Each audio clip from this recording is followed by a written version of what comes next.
célébrité, tu as contacté Albert et tu es devenu très proche de lui. Et puis, on a aussi Vincent Ropion qui doit nous rejoindre, là, la voiture. Nous rejoindre, voilà. Et donc, vraiment, je te passe la parole. Alors, effectivement, moi j'étais devant mon petit écran quand la série Il était une fois l'espace est sortie en 1982, il y a 40 ans pile, en octobre 82.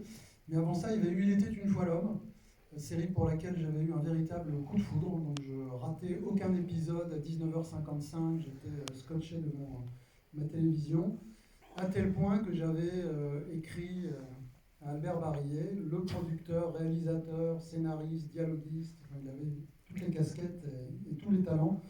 Je lui avais écrit une petite lettre pour lui demander des renseignements sur les coulisses de la réalisation de sa série, qui étaient les doubleurs. Donc il m'avait parlé de Vincent, qui devrait arriver peut-être tout à l'heure, Vincent Ropion, la voix de Pierrot, et j'avais aussi demandé qui était l'auteur de la musique du générique, parce qu'à l'époque, il n'y avait pas le nom sur le générique, et c'était bien sûr Jean-Sébastien Bach.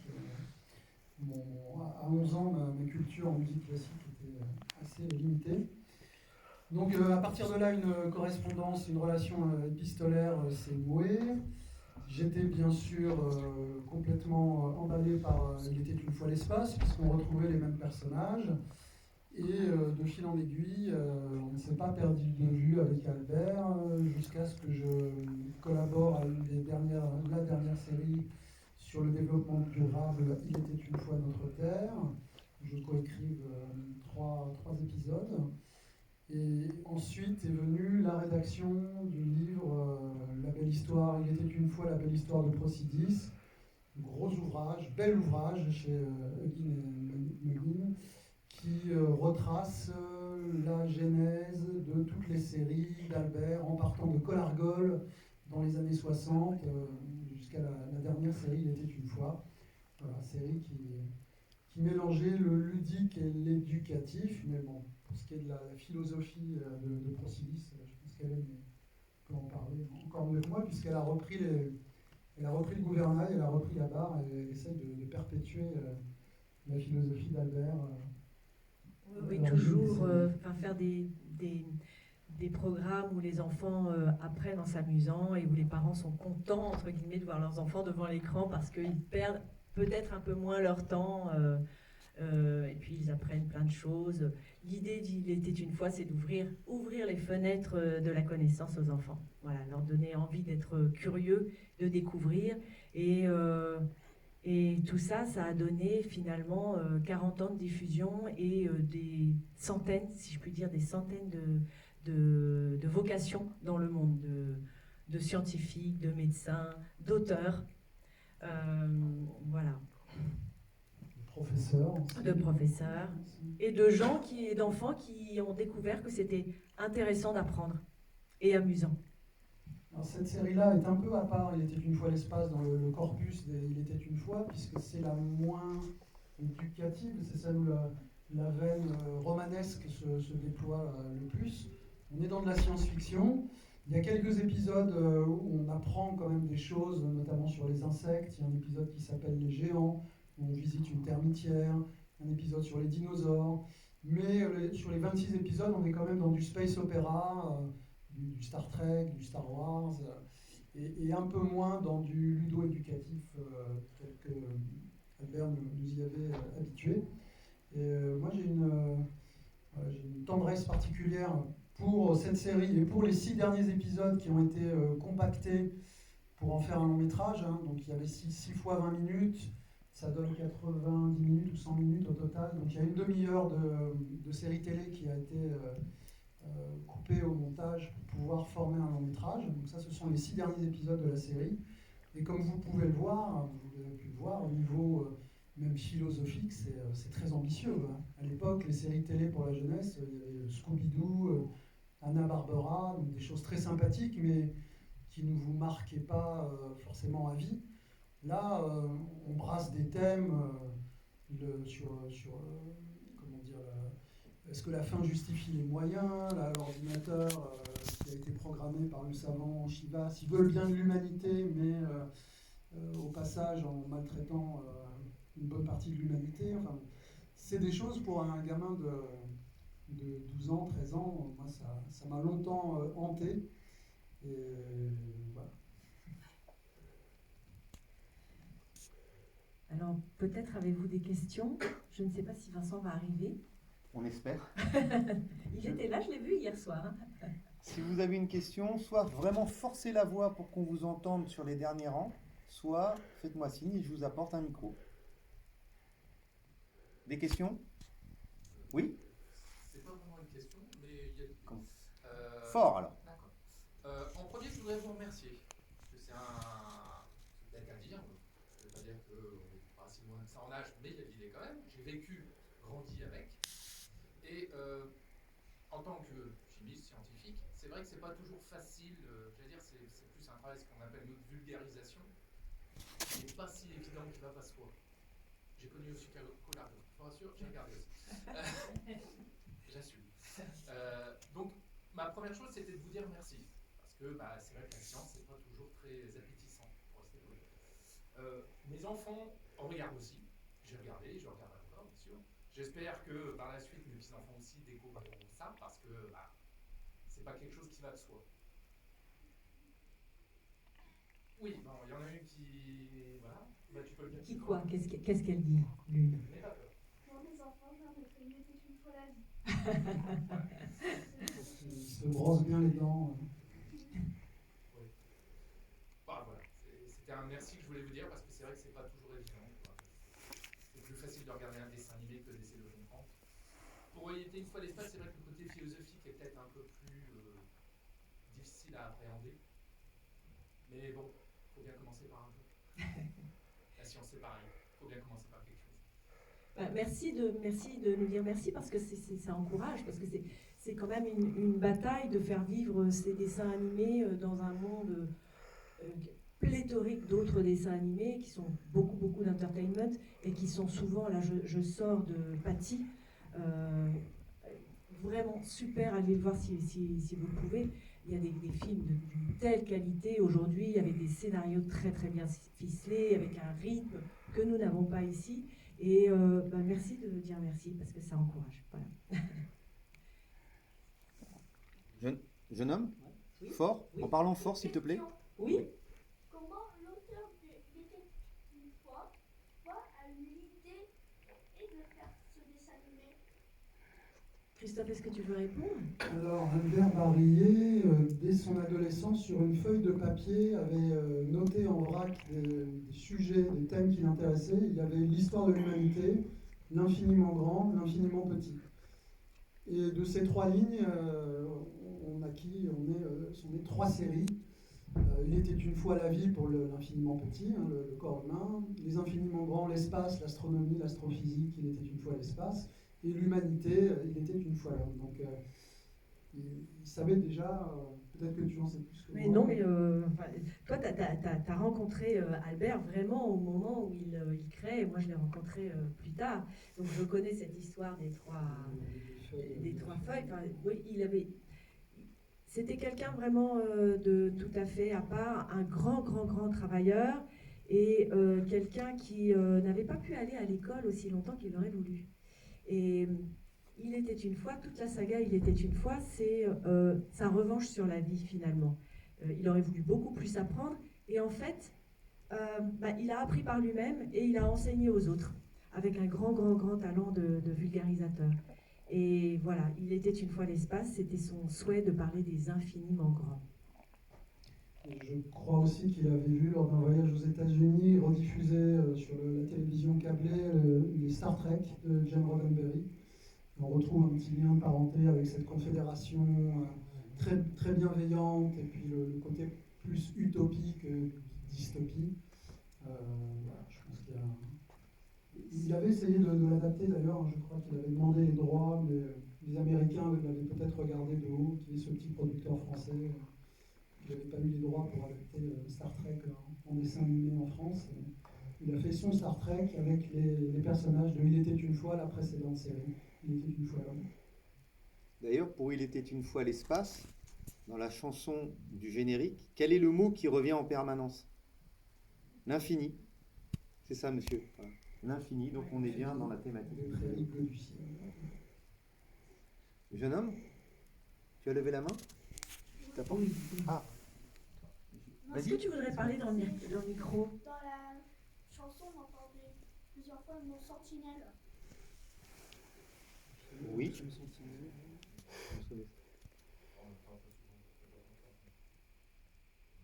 Enfin, en tout cas, c'est un mot C'est qui des t'a marqué. précurseurs, voilà.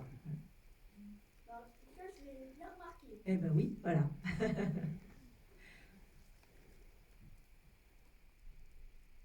Moi, en tant qu'ancien spectateur et animateur du débat, et maintenant programmateur de salles de cinéma, j'ai pris un énorme plaisir comme vous à le revoir il y a une semaine en arrière en salle au moment de sa ressortie. Et j'avais énormément de souvenirs, je pense comme vous, en tout cas pour les plus âgés. Puis il y a des choses qui me sont revenues en écoutant. Quand vous allez voir Top Gun ou que vous regardez un film de science-fiction avec des vaisseaux spatiaux, il y a souvent des noms de rapaces. Là, les deux vaisseaux de la Confédération, ils s'appellent comment pour les jeunes? Le petit, il s'appelle? Ouais. Et l'autre, quand il devient capitaine, Pierrot, pourtant il peut envoyer du lourd, c'est un bombardier, oui? Voilà. Et c'est pas du tout des rapaces. C'est pas du tout des oiseaux qui, a priori, peuvent être agressifs. Pourtant, ils sont capables de se défendre. Voilà. Au cas où on les attaque, c'est pas pareil. C'est pas des prédateurs, à la différence des autres, des requins. Les Américains. Ouais, des Américains. Pardon, on a dit ça, non? Ouais. Puis ce sont des vaisseaux qui ont un look très particulier, qui a bien vieilli, je trouve, parce que souvent les designs en science-fiction prennent un sacré coup de vieux. Plus les décennies passent, ça peut se ringardiser très très vite, la vision qu'on peut avoir du futur à une certaine époque. Et là, les designs qui sont réalisés par un Français, Manchu, Philippe Boucher, qui avait travaillé sur les storyboards de la première série, je trouve qu'ils tiennent très très bien la route. Alors, Philippe Boucher et Jean Barbeau, qui est lui le créateur des personnages, sont tous les deux des fans d'aviation. Et on voit un petit peu cette passion transparaître dans le look de certains vaisseaux qui ont des peintures de guerre sur la carlingue, un peu comme les tigres volants pendant la Seconde Guerre mondiale, qui avaient des dents dessinées sur le fuselage. Là, c'est pareil. Donc on a des vaisseaux colorés, ce qui est rare, hein, généralement dans les designs spatiaux. On a une coque gris métallisé, là on a de la couleur. Je trouve ça très joli, encore aujourd'hui. Et merci Christophe. Et puisqu'on est entre nous, je voudrais vous demander un service. Si vous deviez recommander ce film, pourriez-vous me dire pourquoi? Et si vous n'aviez pas envie de le recommander, pourriez-vous me dire pourquoi aussi? Ça reste entre nous, ça me rendrait grand service. Et n'hésitez pas à critiquer ou à nous dire ce qui vous a plu.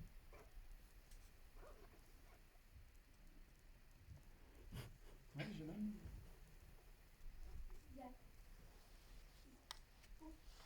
La raison pourquoi je partagerais, c'est super intéressant. Il y a beaucoup de choses, mais le petit bémol, c'est qu'à certains moments, le son, ça fait mal. D'accord. À certains moments, c'est des bruits très aigus qui font mal à l'oreille. D'accord. Donc c'est un peu fort en plus. Et puis il y a peut-être un petit problème de mixage.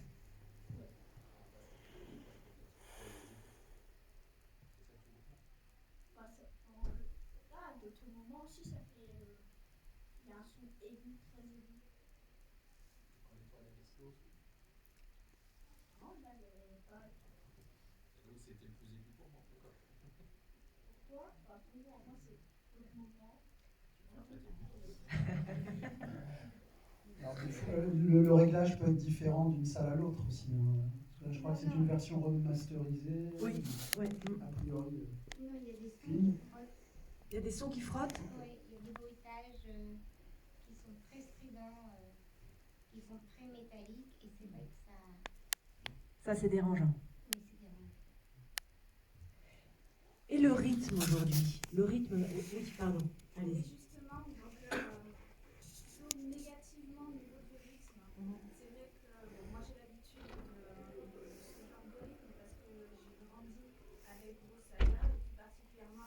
une fois l'homme, qui m'a vraiment marqué. J'avais même tous les albums de chaque épisode qui étaient sortis à un moment, donc en plus de les voir, je les lisais. Et donc voilà, donc j'ai l'habitude de ça, mais c'est vrai que les jeunes générations, les rythmes des dessins animés, les rythmes, c'est vraiment différent. Donc le petit bémol, voilà, c'est par rapport aux jeunes générations, c'est, je pense, un petit peu plus compliqué peut-être de rentrer dans l'histoire. Mais il n'y a pas que chez vous. Hein. Je vois par exemple quand on regarde des anciens dessins animés, même japonais ou autre, style Albator, avec les humanoïdes, c'est pareil en fait. On a l'impression voilà, que le rythme est plus linéaire et donc c'est un petit peu plus compliqué, je pense peut-être pour les nouvelles générations.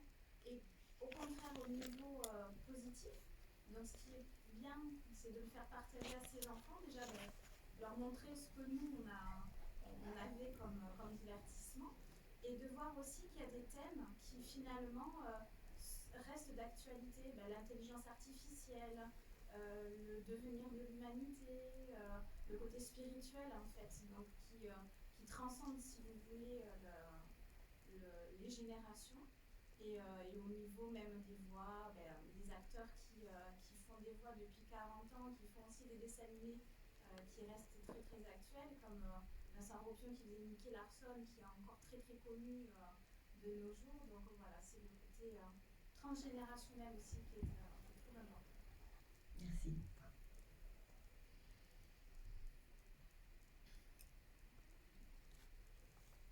Profitez-en, ils sont là, peut-être une ou deux autres questions. Moi j'aurais une autre question, c'est puisqu'on est dans le festival des voix, pour savoir comment est-ce que c'était une création sonore, est-ce que les acteurs ont créé leurs personnages, leurs dialogues, et ensuite l'équipe de designers a travaillé dessus, ou c'était l'inverse? À l'époque, c'était sur des bandes rythmo sur l'animation. Les voix n'étaient pas préenregistrées, mais c'est quand même de la création, c'est la création de voix, des créations vocales. Roger Carrel, qui était dans la barre, voyait l'image et interprétait son personnage. Mais aujourd'hui, c'est vrai, on enregistre plus souvent les voix en amont de l'animation. D'accord, donc les images existaient avant. Voilà, exactement. On se calait, moi j'ai doublé les personnages des 2 dernières séries et on se calait sur les personnages à l'écran. Alors, la direction d'acteur par Albert Barrier, c'était précis. C'était très très très précis. Vincent, où es-tu? Il m'en a parlé hier. Il connaissait très très bien ses personnages, il rappelait aux comédiens quel était le caractère de chacun. Et puis bon, les comédiens, Roger Carrel, Patrick Préjean, Sadie Rebaud, Marie-Laure Beneston, après ils revenaient sur chaque série et ils connaissaient très très bien leur personnage et c'était un grand plaisir. Et Albert, son bonheur aussi, c'était d'avoir tous les comédiens en même temps.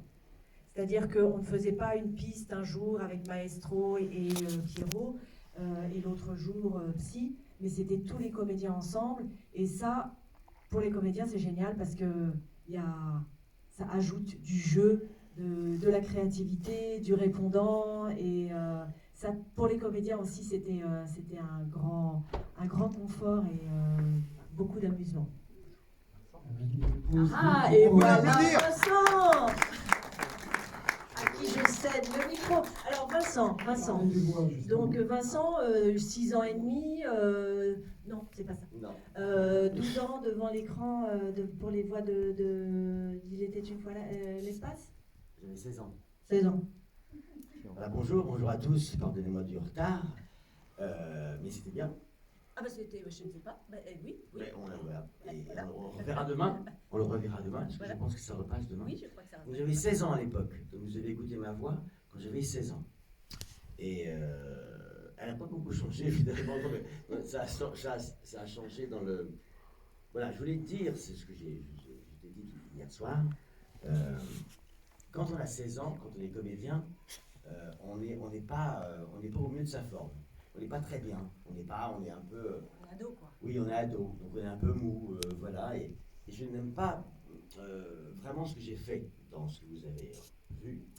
Mais le dessin animé est formidable. Et moi, j'aime pas trop. En revanche, je m'aimais beaucoup quand j'avais 13 ans. C'était formidable. Et je m'aime beaucoup maintenant. Mais là, bon, il faudrait que je me réécoute. Peut-être que je m'aimerais dans un certain moment. Mais j'étais pas au mieux de ma forme et de mon talent, si j'ai un talent de comédien. Voilà. En tout cas, je suis en retard. Je suis désolé. Mais là, il m'est arrivé des aventures incroyables. Mais donc, je suis ravi que vous soyez aussi nombreux ce matin. Oui. Ouais, eh ben, il faudrait que tu nous racontes, Vincent, comment ça se passait sur le plateau avec Albert. Ah oui, tu n'as pas raconté ça. Bah, à l'époque, Tu aurais non. pu. Moi, j'étais plus tard. Mais ça, Alors, c'était il y a bah, cette ce époque-là. monsieur Albert Barillet, que j'ai connu donc, dès l'âge de 13 ans, puisque j'avais fait Il était une fois l'homme, l'espace et un petit peu la vie. C'était un personnage très, très classe, mais vraiment très très classe, très anglais, très british, très cultivé, énormément cultivé. Et c'est surtout ce côté que moi je retrouve rarement chez les personnes de distinction totale. Et donc moi quand j'avais de 13 ans jusqu'à 16-17 ans, avec la revanche des humanoïdes, j'étais accompagné par ma maman, qui était, elle, d'un milieu totalement normal.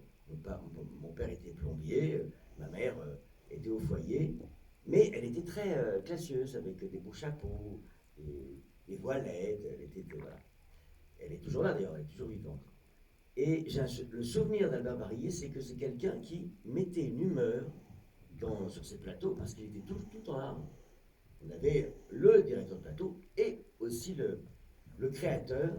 Il était là, il donnait son avis, et en plus, après au déjeuner, tout le monde s'était offert, bien sûr, dans les plus grands restaurants, la grande classe. Et c'est une classe qu'on ne retrouve pas forcément maintenant. Maintenant, on va très vite, on ne prend pas le temps de faire attention aux comédiens.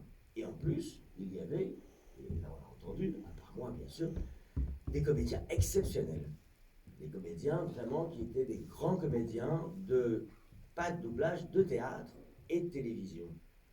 Et notamment Roger Carrel, qui était le pivot, voilà, qui m'a appris énormément de choses, Roger Carrel. C'était malheureusement, voilà, ils sont un peu partis tous. Un peu. Ben oui, ça date, hein. Ça date, moi je suis encore là, mais bon, en retard. Et voilà. Donc j'espère que ça vous a plu de revoir, de vous rebaigner dans cette ambiance de dessins animés des années 80, ouais, et qui sont plaisants pour moi, qui sont une espèce de repos. Il n'y a pas un côté désuet, je dirais pas ça parce que c'est péjoratif, désuet. Mais il y a ce que j'aime dans ma vie maintenant, quelque chose où on se repose un peu. Voilà. Donc, je peux parler. Si, avez-vous des questions à poser à Oui. Vincent? Oh. Non. Non. Moi j'en ai une. Pour le premier Pierrot de 78, il y avait eu un casting, vous aviez dû lire un texte ou juste rencontrer le réalisateur? Bah non, il n'y avait aucun texte, aucun essai, aucun texte à faire. Moi j'ai débarqué sur le plateau avec ma maman et j'ai vu donc le premier épisode de Il était une fois l'homme. Et à cette époque-là, donc la distribution a changé au fur et à mesure. Mais à cette époque-là, il y avait Gérard Hernandez. Non, il n'était pas là tout de suite, Patrick Préjean. Non, non. Il y avait Pierre Trabeau, mais au départ, c'était Gérard Hernandez qui n'a pas fait longtemps. Il n'est même pas au générique, Gérard, qui est un ami. Et ça s'est très mal passé parce que Gérard Hernandez a son caractère, mais c'est un amour. Et et Albert avait son caractère aussi. Et il y avait un directeur de plateau qui, à l'époque, mais ça, personne ne le connaît, même qui s'appelait Michaud, et qui avait son caractère aussi. Donc il y avait une espèce de triangle de caractère. Et je me souviens très très bien, il était 9h30, on commence, là j'étais à l'heure, et on commence à travailler. 2-3 directives sur Gérard Hernandez. Monsieur Barillet n'était pas très très fort pour la direction. Non, quand il avait des choses à dire, il disait. Oui, donc il n'était pas très, voilà, il n'avait pas son côté, pas pédagogue, mais... Voilà. Donc voilà. Diplomate. Voilà, diplomate. Mais il n'était pas méchant. Mais bon, voilà, il ne savait pas trop. Et là, monsieur Hernandez, Gérard, à 10h du matin, il avait fait une demi-heure. Hein. Il avait dit, bon, allez, je prends mon manteau, vous m'emmerdez, tu m'emmerdes. Il s'est cassé. Voilà. Donc ça se passait comme ça. À l'époque, c'était voilà, de façon assez brute.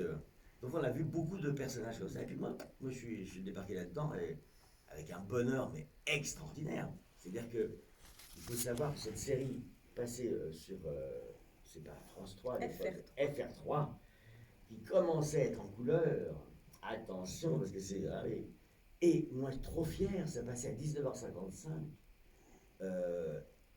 Toute la semaine, des petits épisodes. Et puis le samedi, la totalité. Les 26 minutes. Ouais. Et moi, j'étais trop fier.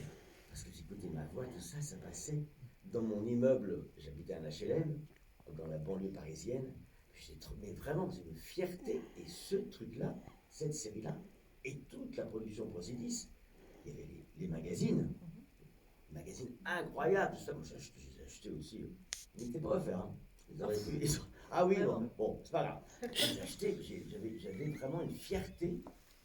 Et je n'ai pas eu le temps, puisque on a bien vu que ça a passé les années, les décennies, et que ça restera toujours un moyen d'éduquer nos enfants. Moi, j'ai éduqué mes enfants. Après, j'ai eu des enfants, bien sûr, j'ai 3 filles.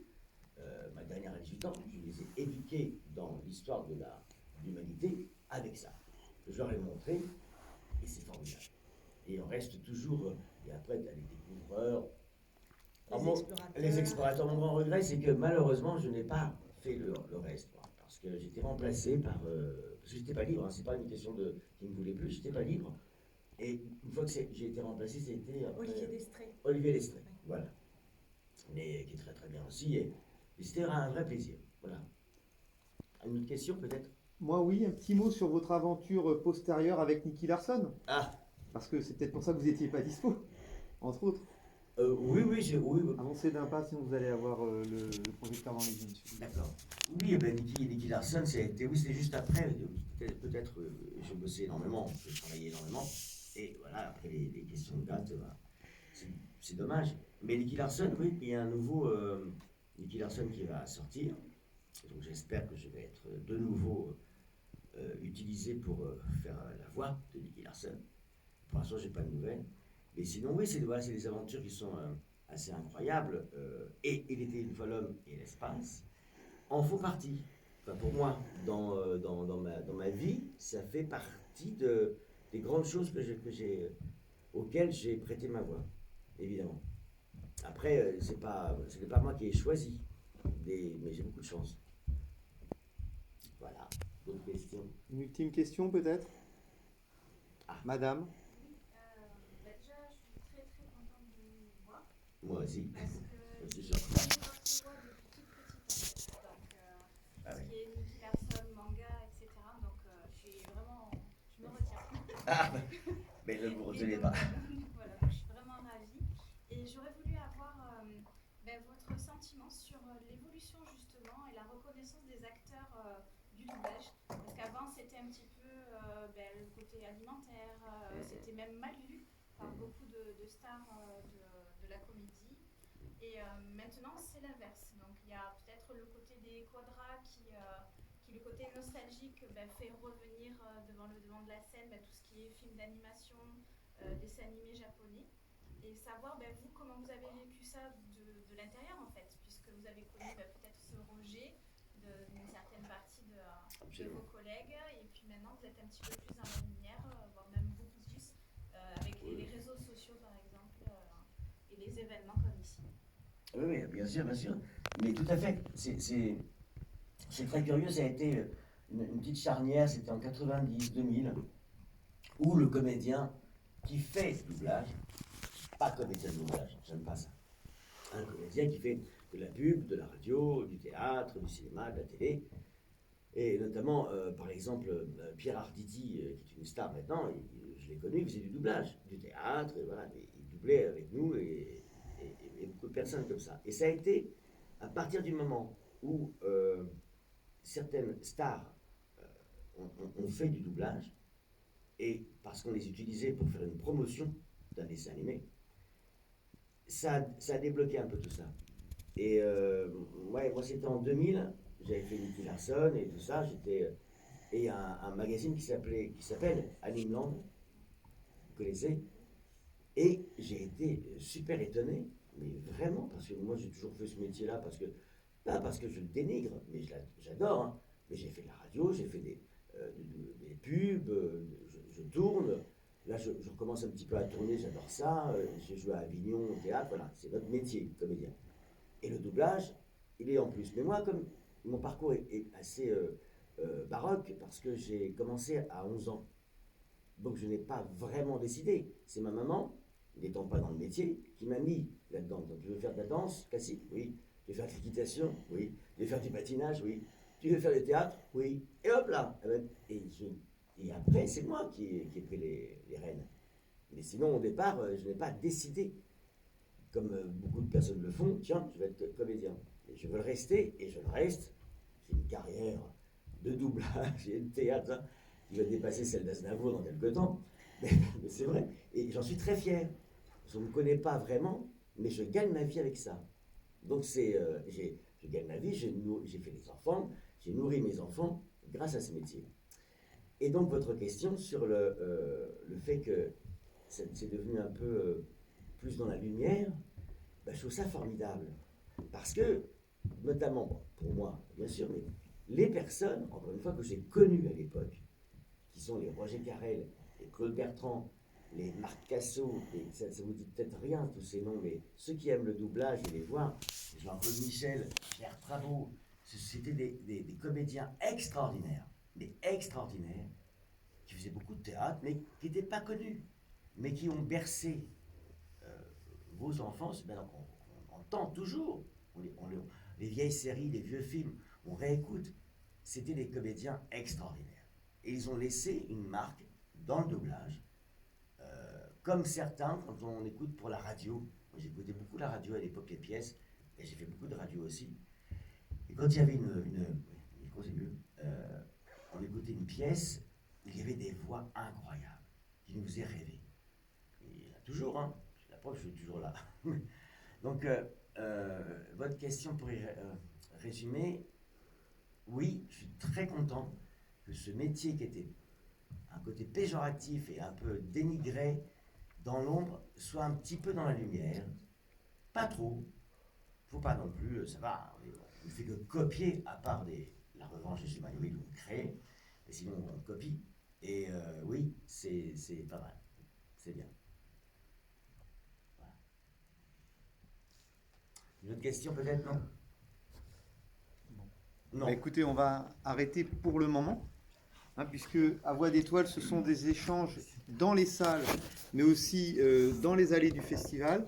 N'hésitez pas à aller à la rencontre d'Hélène, que l'on peut remercier, de Vincent, et aussi de Christophe, la Bible, si je puis dire, l'un des plus grands connaisseurs, si ce n'est le plus grand de l'univers. Il était une fois. À très vite. Mais,